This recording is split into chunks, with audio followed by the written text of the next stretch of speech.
Met PGA Hope, Met section, Cody Smith here, Mount Kisco Country Club. We're talking wedges today. Now, before we get going, we are going to wait until 3:05 to get going in today's conversation of wedges. We're going to wait for a few people to join in, be a part of the conversation.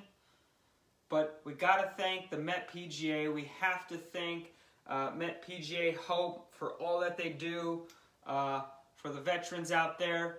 I wouldn't be here being able to give today's little wedge tip if it wasn't for them. But also, Met PGA Hope, it exists because of you, the veterans, men and women who serve, have chosen to serve this country. We thank you. We thank you so much for everything that you've done here. Close that door, take a look at some of the comments. Frank's here, Joe's here. Awesome, thank you for joining in, everybody. Once again, we're waiting for 5 minutes after 3 o'clock. We're going to let a few more people join in before we have a conversation on wedges today.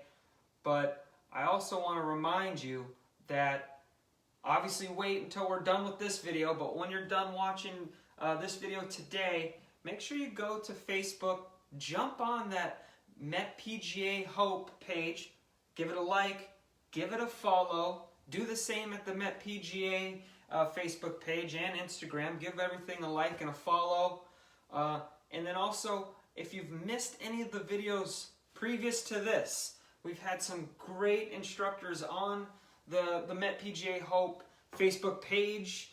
We've had Nick and Gabe and Brittany and Joe, a bunch of, and there's a bunch more. I know I'm missing a few, but go check those videos out. All right, if you're as thirsty for golf as I am, especially in these times when we're locked down, we're stuck at home, we're going golf hungry, get out, get your phone out, get your laptop up, get on these Facebook pages, these Instagram pages, and check out the Met PGA.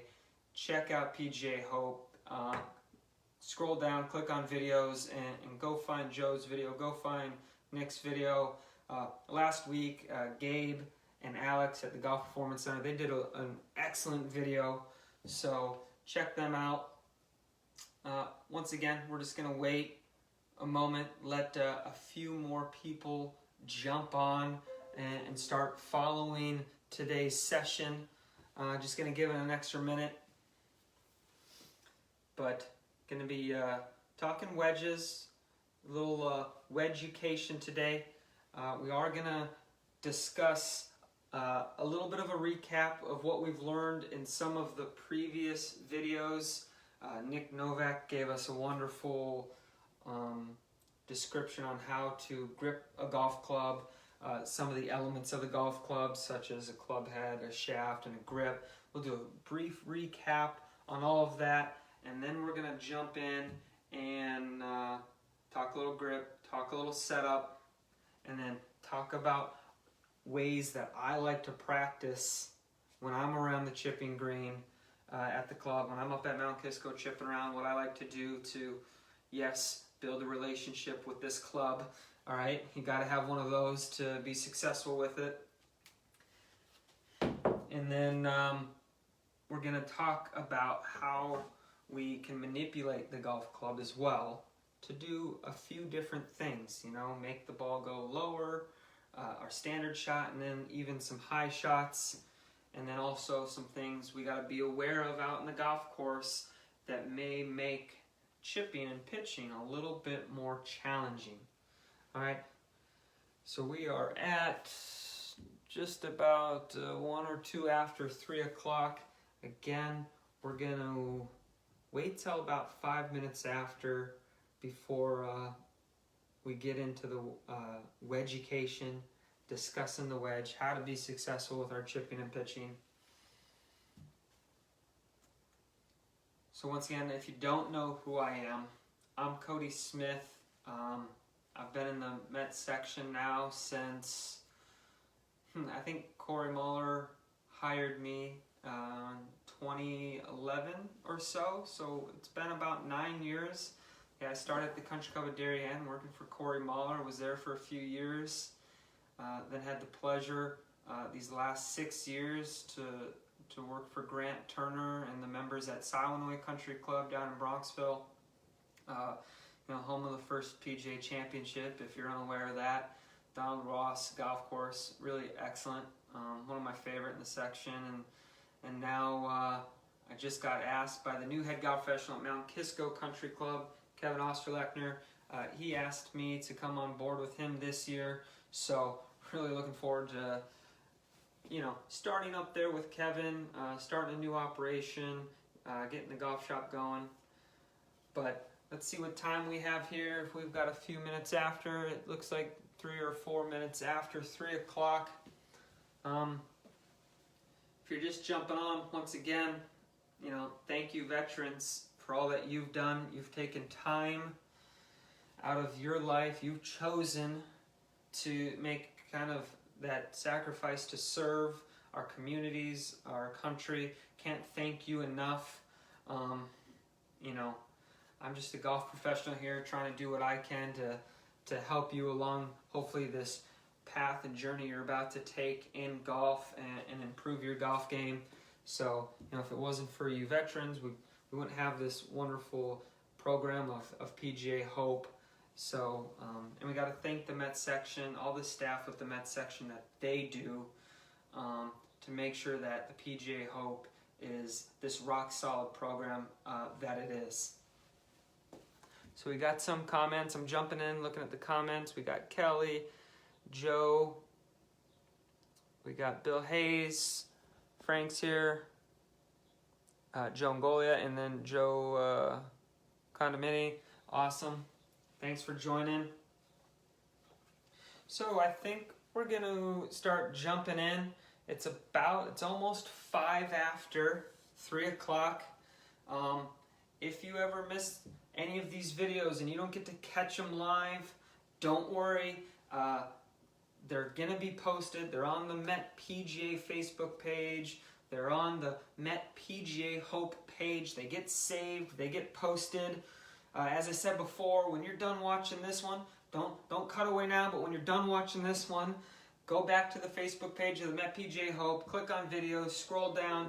We've had some awesome golf professionals give us some great tips and drills already. Go check those out. I really loved the one the guys did last week, Gabe and Alex. They gave a great little putting and short game tutorial.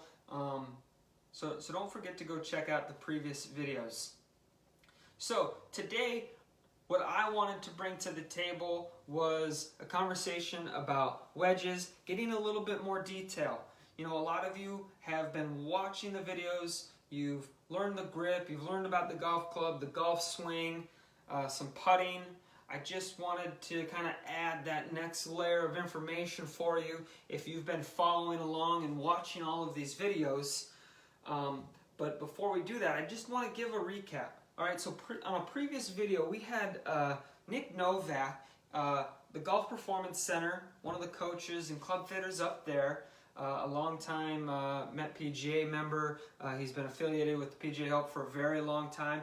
He gave us a great grip and club information. He talked about, for some of you that are brand new to golf, we got the club head, the shaft, the grip, okay? And he said in his gripping portion that what you want to do, if you're a right-handed golfer, you're going to take your right hand. If you're left-handed, take your left hand, okay? Whatever hand you are, that's also called the trail arm or the trail hand. So you'll hear that from when you're looking at YouTube videos and Instagram videos, Facebook videos, wherever you're getting information about golf. All right, if I'm a right-handed golfer, so my trail side is my right hand. So that's the part, that's the hand you're going to grab, kind of the bottom portion of the grip here, or even grip a little bit on the shaft. Now when you're gripping the club, I like to start it, if you look here, I got the grip kind of pointing down at my belt buckle, the shaft pointing up in the air a little bit, and I like to get my left hand on there from this position, not from when the club's already on the ground behind the ball. Because when it's down here, I have a tendency to grip the club and I get it a little bit too much in the palms. You can see it's exiting out my palms. If you go like this, you can see there's a little black hole there. My pinky, it's not on there smooth. All right, so get the butt of the club pointed at your belt buckle. Have your trail arm, for me, a righty golfer, my right hand's hanging onto the club. I'm gonna get my left hand on there. I'm gonna make sure I get my knuckles, all right, on the back part of the grip. I'm gonna make sure it's snug, it's tight, there's no gap, all right, and then I'll wrap my hand around. And one of the really great tips when gripping the club that Nick had given us was when I get my left thumb wrapping around and on top of this club, my left thumb is actually going to sit slightly on the right side of the grip. All right, you know, I have a Golf Pride grip here. It doesn't matter what grip you have on your club, but a lot of the grips have indicators of what is kind of the top part of the grip or what would be center. Sometimes they have little designs that come to a point, or for mine, for example, I even just have like a little white dot there. All right, that lets me know what center of the grip is. So my left thumb is just to the right of that. All right, now I know my lead hand, which is kind of the driving hand of the golf swing and chipping. All right, I have that in a good position. Now my right hand, we have a little lifeline here that runs from the bottom of your palm up to your pointer finger. I'm gonna put that lifeline right on top of that left hand thumb, like so. So I'm here, bringing my lifeline right here, and then same thing with my right hand. I'm gripping it, getting my fingers all on there nice and snug. There's not a gap between my fingers, my pinky, and the club. Okay, it's nice and tight up against my knuckles. And when I say knuckles, I make my fist. It's these bottom knuckles down here when you make a fist. Those are the knuckles I'm looking to be snug up against the back of the grip. Okay, I don't want a gap there. All right, now once I've established the grip, now we can jump into and talk about setting the club up as we address this golf ball. Okay, there's more to it than just ball position. All right, one thing we want to be aware of, when we look at a golf club, a lot of us think it's straight up and down, and that is where we measure the loft of the club face, is when that shaft's straight up and down.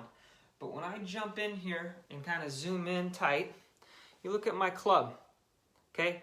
Parts of the golf club. Nick told us how this was the club head, the club face is the part that we're hitting the ball with. Well, right here we have this leading edge. Sorry, it looks like I'm getting some messages of I'm losing you, but it looks like we're back on. I apologize about that. So I'm just going to repeat that. Okay, this is the leading edge of the club right here. This is the kind of the bounce, the back edge of the club. Okay, the bounce is an important part to know about the club, because when I just have this shaft straight up and down, you can see this bounce right here. It's a little bit lower than the leading edge of the face. All right, so if I set up to the ball like that, I might have this leading edge be the first point of contact into that golf ball, and then I blade it over the green. It's really low, it has no spin, doesn't get in the air at all. Okay, so I want to give this club just a slight bit of forward shaft lean. Okay, now the back of this club, the bounce, and this leading edge, they lay flat together.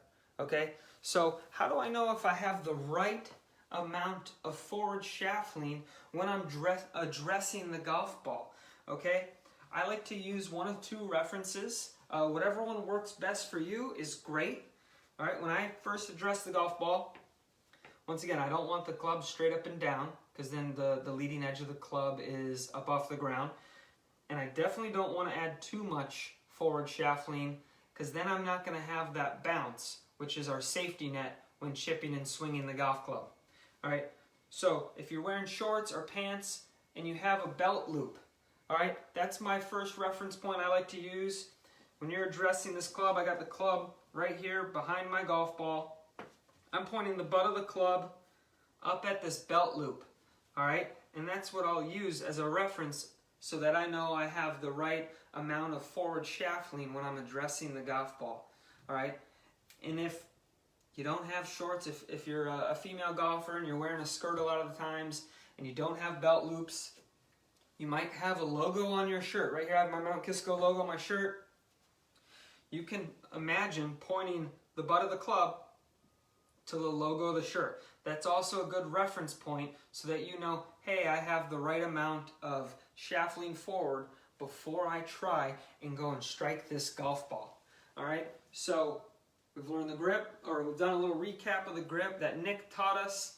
All right, we talked about how there's bounce and the front edge of the club that we need to be aware of. So we can't just go and set up to the club straight up and down, or you know, too much forward shaft lean, or even backwards. All right, there's a little bit of forward shaft lean that we need to have. Use the belt loop, use the logo on your shirt as reference points to help you out when you're addressing the golf ball. All right, now we're getting into what do we do with everything else. So we've learned the grip, got my left thumb slightly to the right of the center part of the grip, covering that thumb up. Everything's nice and tight. I don't have any gaps with my fingers on the club. I like to use the reference point of my belt loop. So I got my belt loop here. I'm making sure the shaft is leaning forward and this butt end is pointing up at that belt loop. When I address the golf ball, I like to take a pretty narrow stance when chipping and pitching. Probably only just one, maybe two widths of this club head. So you can see I've got about, you know, I'm probably like 1.5 right now. So somewhere between kind of 1 and 2 widths of a club head of your wedge is as wide as you need to be when you're chipping and pitching. All right, why is that? Well, with my lead hand, when I've gripped the club, I take my right hand off the club and I just put it straight out in front of me here. My arm is straight, my club is straight, they're parallel, creates a straight line here. That's when the club is the furthest away from my body. So what does that mean? All right, that means that's where the bottom of the golf swing is. So I now know my shoulder or my armpit, somewhere right here, as a right-handed golfer on my left shoulder, that's where the bottom of my swing is. So if I get too wide of a stance and we're just trying to hit a basic chip shot here, and I, let's say, use traditional teaching where I put the ball way out off the back, off my right foot, well, I know this is where the bottom of my swing is up by my left arm, my left shoulder. Okay, that ends up putting the bottom of the golf swing 8-10 inches in front of the golf ball. Okay, that's going to open us up to kind of a margin of error that's really difficult to manage. So when I'm setting up to this golf ball, I want to be narrow. This way, the bottom of my swing and the ball just being in the center of my stance, right underneath the sternum, I'm not having too big of a gap between where the swing bottoms out and where my golf ball is. That's going to give me really good contact with the ball and the club face when chipping. So once again, narrow stance. And then kind of the other reason why I like it narrow is weight shift. If you get too wide when chipping, you know, we really don't want the same motion with chipping and pitching as we do with the driver. You know, the driver, it's get wide, it's really load, get a lot of pressure on this back foot, and then sling our hips forward and our chest to follow, and then our hands. There's a lot of weight shift going from the back foot, the trail foot, to the forward foot. Chipping, we don't want a lot of movement. So we keep it narrow. We keep a little bit extra weight on that left leg for you right-handed golfers, that lead leg. Call it maybe 60-40. And then from here, I know because of my narrow stance, I'm not going to get a lot of weight shift involved in this swing, which is exactly what we want. We don't want a lot of hip and upper body movement. We want to stay pretty center when we're making this motion. All right, so the grip. Got the grip, I have the ball in the center of my stance, under my sternum. I've got my stance pretty narrow. From here, I'm now ready to make a motion of a golf swing, of a chip, of a pitch. All right, now your first question might be, you know, what is the kind of the length of this motion? You know, obviously that depends on how far we're going. Now usually when we're chipping, we're pretty close to the green. We don't need the ball to travel very far in the air. So chipping the ball, and just so you know, chipping is usually the ball's in the air for about a third of the distance, and then the other 2/3, the ball's on the ground and rolling. Gabe and Alex last week, they talked about the bump and run. That's the same thing, keeping the ball low to the ground. That is going to help, you know, when you're really close to the green, is just kind of think of, you know, I only need to have this be in the air for the first third of the distance to the hole. So therefore, your swing, you know, the club head, it may not even get barely hip high to hip high. That's probably about as long as a motion you'll need to take. All right, obviously now if we're pitching and we're 30 yards away from the green, it's a little bit of a reverse roll there. Now the ball's going to be traveling in the air about 2/3 of the distance, and maybe rolling on the ground then just that final 1/3. All right, so that's a shot where you might find the club head, right here, the club head, instead of maybe stopping around the height of your hip, it's going to kind of go up here, maybe the height of your shoulder, maybe even slightly higher, once again, depending on how far away you are from the green. So since we know how to set up, since we have a grip, we've learned from Nick, we've learned about shaft lean, we have narrow stance, ball position in the middle for just our basic chip shot, our basic pitch. All right, we'll talk about manipulating the setup in a moment so we can hit some different shots. But since we have the basic setup, now would be the time, if you can, if you're around a golf course that's open right now and you're allowed to use their chipping green, or maybe you're just in your backyard. You know, I live in an apartment building, and we have like a little courtyard that they let me use to chip around a little bit. I got a little chipping net that I can chip some balls into. Before I even really worry too much about the technical aspect of a golf swing, I really want to create, and yes, this sounds weird, I want to create a little bit of a relationship with this golf club. And what I mean by relationship is I really want to get a sense and feel of the club that I'm using. You know, if we take a look at people other professionals in other crafts, you know, maybe take a painter, you know, they have this great connection with them and the paintbrush. They really know how to use the paintbrush. And just like golf, you know, there's many different types of paintbrushes. Golf, we get to use 14 different clubs in our bag. We're going to use them all maybe slightly different, and they can have and produce different outcomes. So, you know, we want to make sure we know how to use this club.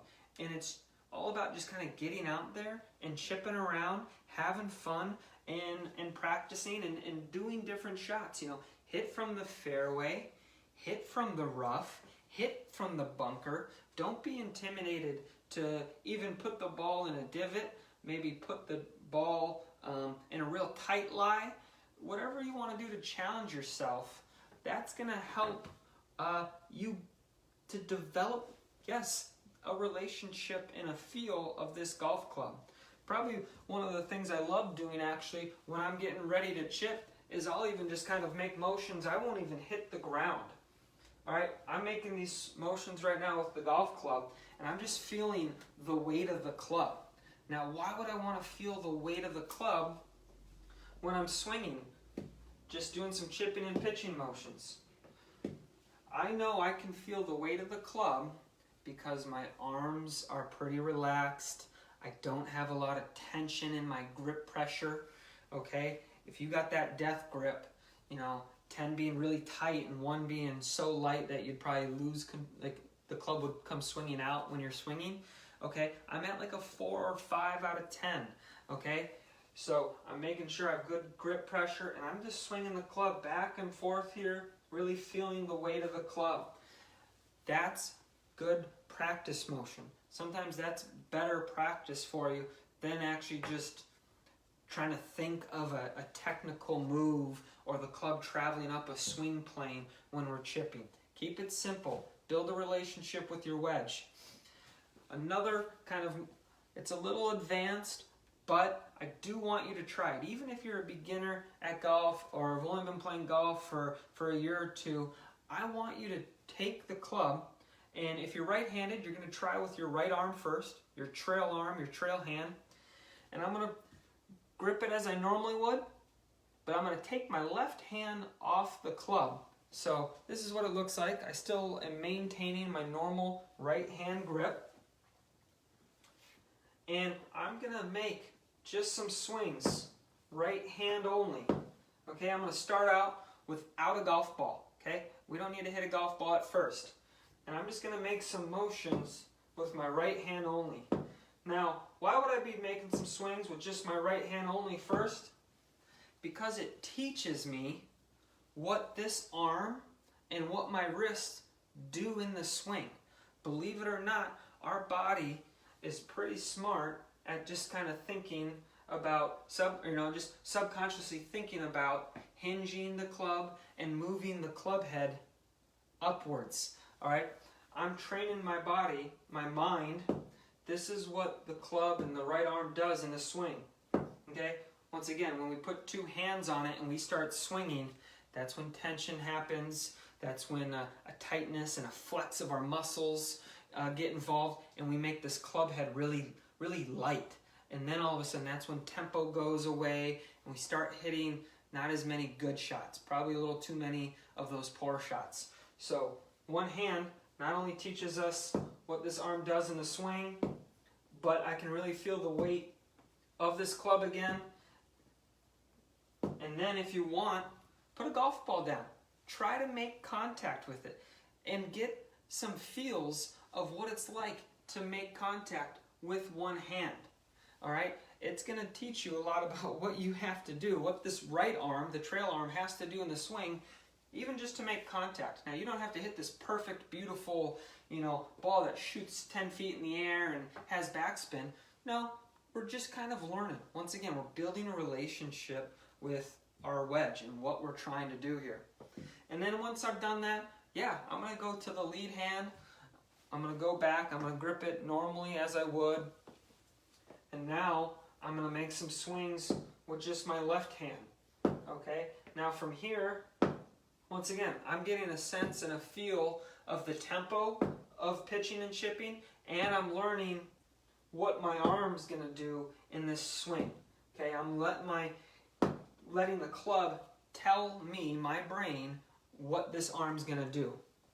And then, what I love also about these one-arm practice swings, and once again, if you feel comfortable trying to hit a ball, go hit a ball. If you don't want to try to hit a golf ball, don't worry about it. That's okay. But the other part that I like is when I do get into the part where I am going to attempt to hit a golf ball, and I make good contact with it. Also pay attention to what did my body do during that motion, during that one-armed swing, okay? Usually when we go to chipping and we don't have a lot of experience chipping, or if our chipping isn't, going too well, all right, what happens is that tension kicks in, the tightness in our arms and our shoulders kick in, and then we just end up swinging the arms and the body doesn't move. The upper body doesn't move, the hips don't rotate, all right? When I'm swinging one arm, I have a tendency to rotate my body with this club, okay? Same thing with the right arm. I'm going to have a tendency to rotate the body with this golf club. And if I do it properly, what you're going to notice right here, I'll kind of go at a little bit of an angle of the camera so you can see, all right? When I've come to the finish, whether one hand or two hands, the butt of this club right now is pointing at my belly or my belt buckle. Okay, it's right here in front of me. I'll do another one here in front of the camera. Boom, right there.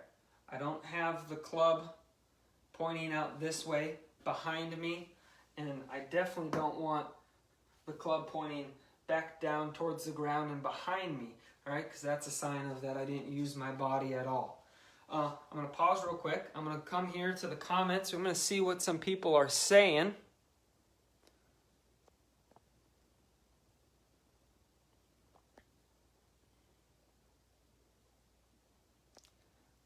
All right. Got a lot of people on here. Thanks for joining. Let's see, Met PGA Hope. They've got a comment here. Can you explain the difference between the degrees on the bottom of the wedge, and is there one you recommend for beginners? All right, really great question.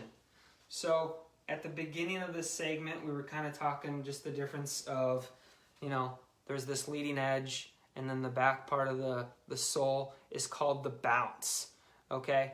Now, different clubs do have different amounts of bounce. Some back edges are a lot higher, and some are pretty flat and narrow. The easiest ones to go with are just in that mid-range. That's where I would start out. There are ones that, for example, I don't want to get too confusing here with all the viewers, but let's say I have my 60-degree wedge. Mine has 8 degrees of bounce, so it says 60, 0, 8. That means that 0, 8 is the amount of bounce on the back of the club. Okay, fairly standard. I'd say 8, 10 is pretty standard in a 60 degree. Now, there are 60 degrees out there that might only have 4 degrees of bounce. That's really shallow, narrow, kind of a little bit higher margin of error there, so it becomes a little bit more difficult. I'd probably say, hey, if you're a little bit more of an advanced player and you practice a lot, you can have a lower degree bounce on like your 60 degree. Now, and then there's higher ones. There's 12 degrees of bounce and 15 degrees of bounce. Unless your golf professional gives you that club with that amount of bounce for a specific reason, maybe for better bunker play, or maybe you're somebody that just really comes down hard and steep on the golf ball, which steep would be this way, okay? Shallow would be more around and this way. So if you're somebody that's coming really steep on this club, on this golf ball this way, all right, your golf professional or the Met section staff, somebody from PGA Hope might say, hey, let's try a club with higher bounce. Then you might use that. So great question. Thanks for throwing that out there. I know I only talked about the bounce there on a 60-degree wedge. There are different bounces at all the different lofts, but for the most part, they're pretty standard. They don't fluctuate a whole lot, only a few degrees here and there. It's really like your 60 degrees, your 58-degree loft clubs, some of your sand wedges, but mainly your higher lofted clubs, your lob wedges as they're referred to, have the most fluctuation when it comes to different wedges and wedge designs that are out there. So just remember, stay in the middle. Okay, when you see a lot of numbers, you don't have to even really know what all the bounces are, but just choose one that's right in the middle. All right, I'm going to jump back on here. Got some other comments here. John Sweeney. When I'm 40, 50 yards out, should I use my sand, my gap, or my 8-iron? Great question. Thank you for putting that out there. Now, we could definitely go down a really crazy a rabbit hole of why, but with these launch monitors out there, there's a launch monitor called TrackMan and Flight Scope and Foresight. There's all these different launch monitors out there, and you'll notice when the tour gets back up and running, a lot of these guys practice with these orange little boxes you see behind them, or white little boxes behind them. Those are the launch monitors, and they're calculating a lot of data. I mean, it's like NASA type stuff. Sometimes it's a little confusing, but they've found out from 40 to 50 yards, the best window to hit a ball through is about at this 30 to 40 degree window. Now, what does that mean to you, to me, us beginner golfers, even if you've been playing golf for a few years? What does that mean to us? All right, well, we've already talked about shaft lean, all right, at the setup. Now, to put a number to it, it's probably about 5 degrees. And then when we're chipping and pitching and swinging, we'll have a tendency to even add a little bit more for good contact. The tour average is probably about 10 degrees of more shaft lean is being added as they come into impact. So 5 degrees at setup of shaft lean, and then we add about 10 degrees on the downswing. Once again, if these numbers are really confusing you, you can kind of not worry about this segment of the video, but that's 15 degrees of loft we take off the club. So if you're pitching and chipping with a normal, and this question was from 30 or 40, 50 yards out, if you're going to hit that pitch shot with a 55 degree or 54 degree club, whatever club you have in that range, well, minus 15 degrees off of that from the shaft lean at setup and the lean that we add on the club in the swing, you know, that's 40 degrees right there. Okay, so we're already down into that window. And then, yeah, believe it or not, you know, we got these grooves here on this club face. All right, there is friction and spin that's being created when this club hits the ball and the ball runs up these grooves. Okay, there's friction and there's spin that's being added. And that also causes the ball to want to launch a little bit lower. Okay, we talk about the driver, tee it high and let it fly. A lot of times with the driver, you're hitting pretty high on the club face, and that adds no spin with a high launch. Well, with a wedge, because we're hitting it lower on the club face in these bottom grooves, it actually launches it low, but with a ton of spin. Okay, so that's how we get in that range of somewhere between launching a golf ball in that window that we see the touring pros launch it in. So use a 55, anywhere from like a 52 to like 56 degree wedge. That's where I would say I would start there when you're hitting those 40, 50 yard shots and see how you do. Now, everyone's a little different. We hear about Phil Mickelson and his talent with his 60 degree wedges. You know, that's just a preference. There's people out there that might feel more comfortable going to a 9-iron. My only kind of issue that I would say you'll find if you try using a 9-iron or a pitching wedge, you actually might launch it too low. So, you know, with Westchester Golf, if there's ever kind of some undulation, or if, you know, you're playing one of these Donald Ross golf courses and they put a bunker in the front of the green, that becomes really challenging because that ball is going to land and hit the green and have a lot of roll. So start with your sand wedge. If you got a club, once again, kind of 52 to 56, depending on what you all have at home there, try one of those wedges first and see how it goes. All right, I'm hopping in here. We got some more. Cody, can you explain the benefits of using a 60 and a 54 degree in a bunker? Yeah, thanks, James. Awesome. Great question. So James had just asked, you know, what would be the difference between using some different clubs in the bunker? Now, probably before I go into like using different clubs, whether it be the bunker, whether it be the pitch shot that Mr. Sweeney had asked us about from like 30, 40 yards out, or even chipping just off the green from 3 feet, okay? First and foremost, I like us to get really good with one wedge first. You know, build that relationship with that one club, get really familiar with it first. Once again, there's 14 different clubs in the golf bag. Unless you're a touring professional and you're at a range and a golf course 8 hours a day practicing and grinding and playing, it's hard to get really talented with every single club in the bag, especially when it comes to short game and we have 3, 4 different wedges in the bag. So get good at one first, because I was going to actually talk to you about how to take that one club that you get really good at, how we can manipulate the setup and get some high and standard and lower shots produced. But I don't want to walk away from James's question and not answer it. So first, if you're in a bunker, I always say the go-to should be a 60-degree wedge, especially from a greenside bunker. We all can use a little bit of help with the loft of the club. You know, get that ball up and in the air.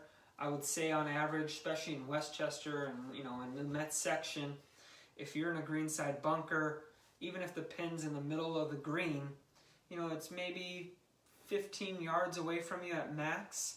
So you can swing a pretty controlled, you know, 3/4 60-degree wedge in a bunker, and that ball will travel an appropriate distance. You'll hit it onto the green and be pretty close.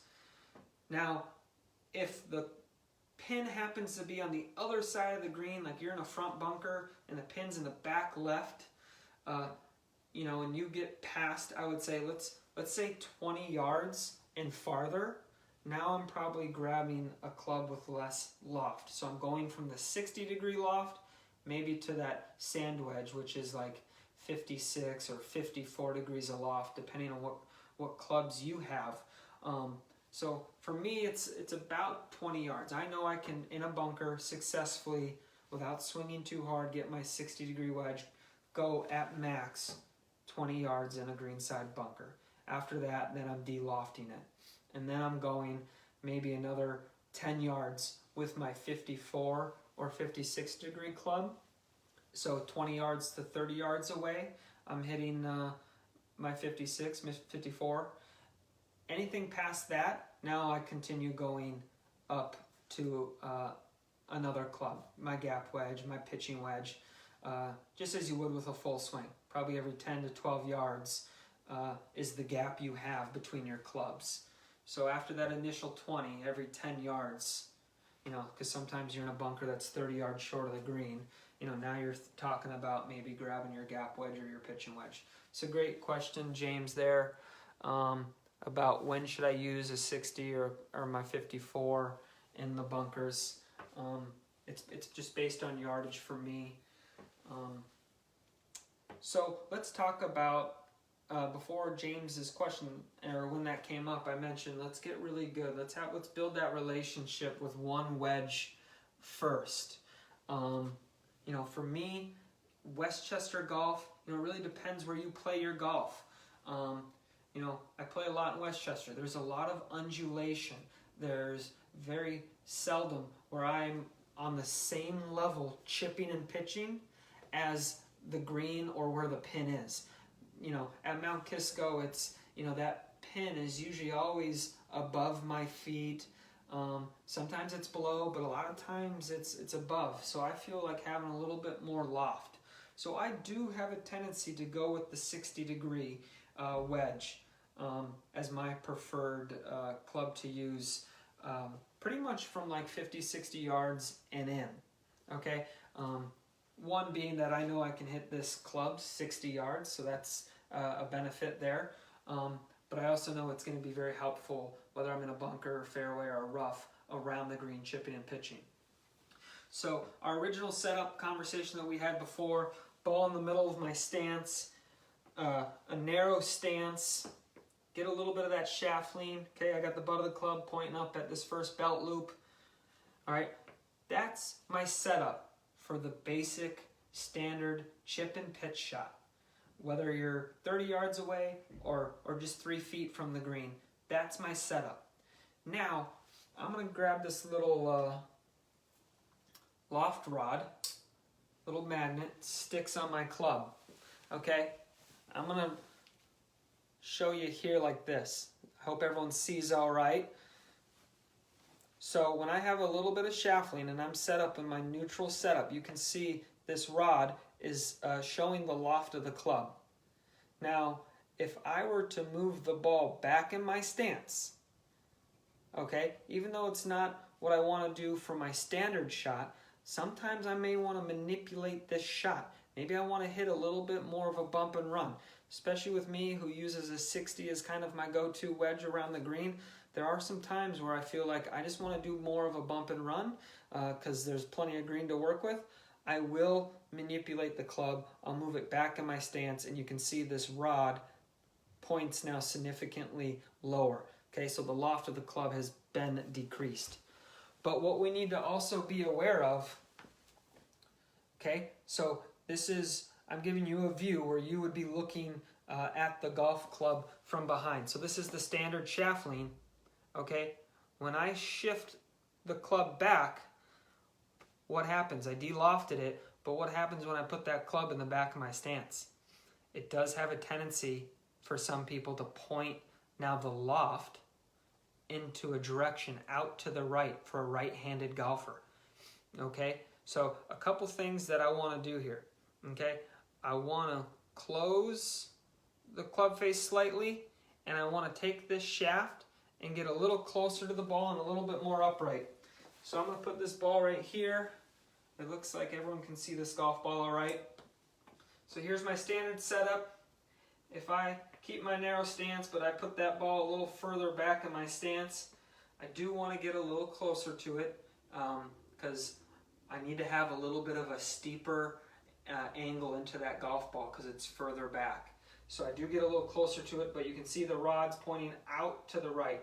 So I will need to close that club face just slightly so I can have a square club face when I'm chipping and pitching, okay? Now, we got to talk about the other end, okay? So we just talked about kind of hitting a bump and run. You put the ball back, get a little closer to it, and you're going to close that club face so that that rod is now pointing at your target and not out to the right. Okay, now let's talk about adding loft. So I'm going to come in and get close here. Okay, once again, here's the standard. I got a little bit of shaft lean. I got the loft rod on here. Now, if I were to tilt the ball in a more forward position, okay, move that ball position from underneath my sternum to now, let's say, where the logo of my shirt is, almost what would be like a 3-wood ball position, okay, that shaft does actually now lean straight up and down, and you can see I've taken the rod, the loft, from here's standard, move the ball position forward. I've now increased loft just by moving the ball position slightly more forward. But once again, now there comes a point of, well, maybe I'm in a bunker or I'm in the rough and there's a bunker in front of me and I want to add more loft. Well, what do we have a tendency to do?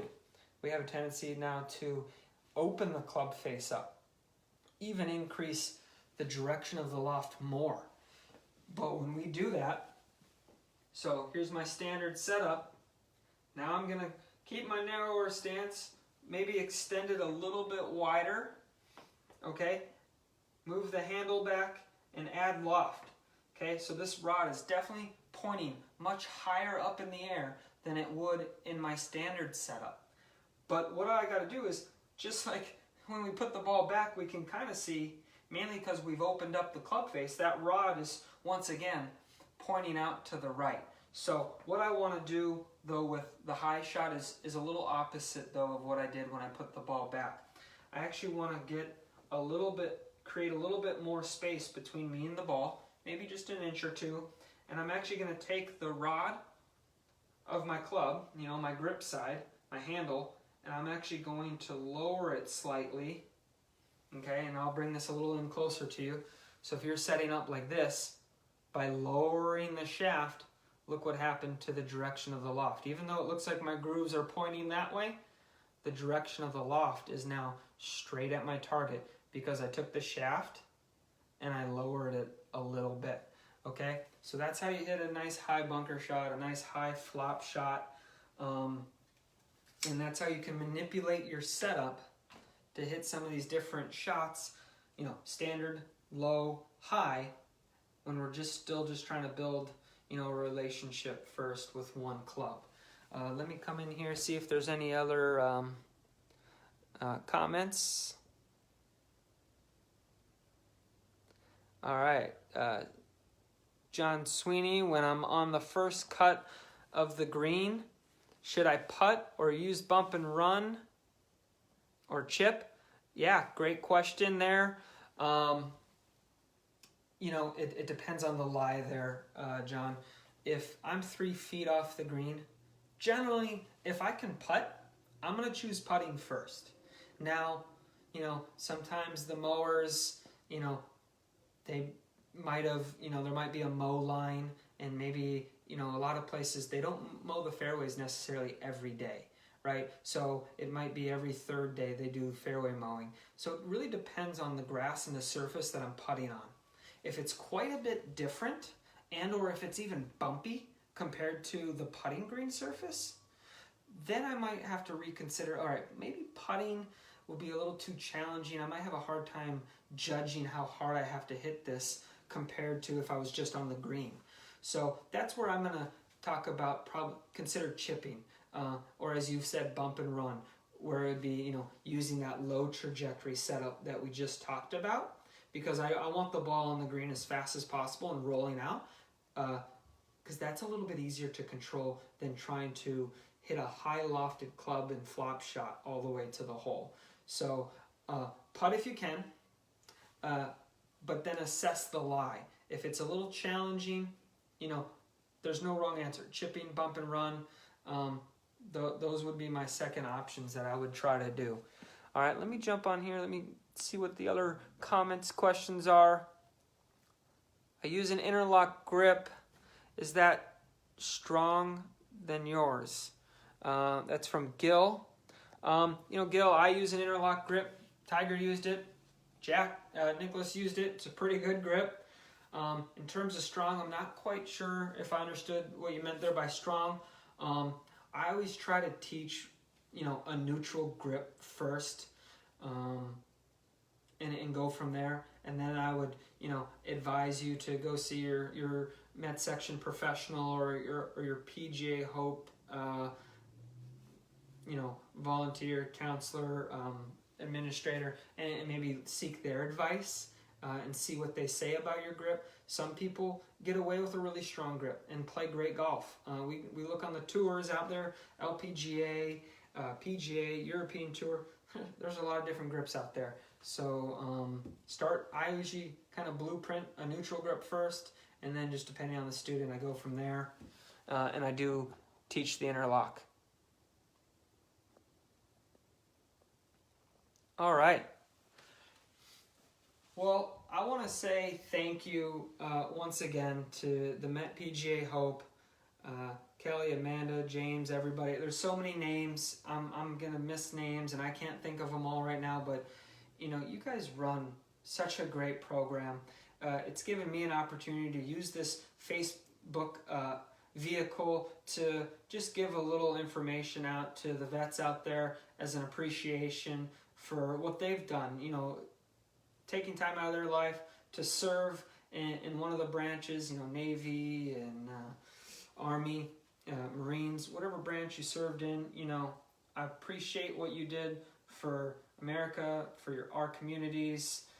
Thank you so much for that. And so I hope my golf information today pays it back a little bit. I know you gave so much more than I can ever give, so thank you so much. Thank you, Met PGA Hope. Thank you, veterans. Thank you, current men and women who are serving our country. Thank you, Met PGA and all the staff of the Met PGA. And thank you, past and future golf professionals who jump on this platform and give some more advice. From what I've heard, I know the veterans and current men and women who serve, they really appreciate this golf information, especially with everything that's going on in America right now. This is a great gateway for us to just get together as a community, be together, talk about some common interests, the game of golf. And it was great seeing everybody. So we will see you soon. Hopefully we'll get past this COVID. We'll get back out there. I'm in the Westchester group, so I usually see the vets that go to Mosholu, so hopefully we get out there. We get to see you guys soon, and we get to put down the Netflix and turn that off and put our PlayStation controllers down, and we get to pick up our golf clubs and actually get out there and go play. So hope to see y'all soon. Thank you so much for watching. It was my pleasure to give you some golf advice today. All right, cheers, and hope everyone has a great golfing summer.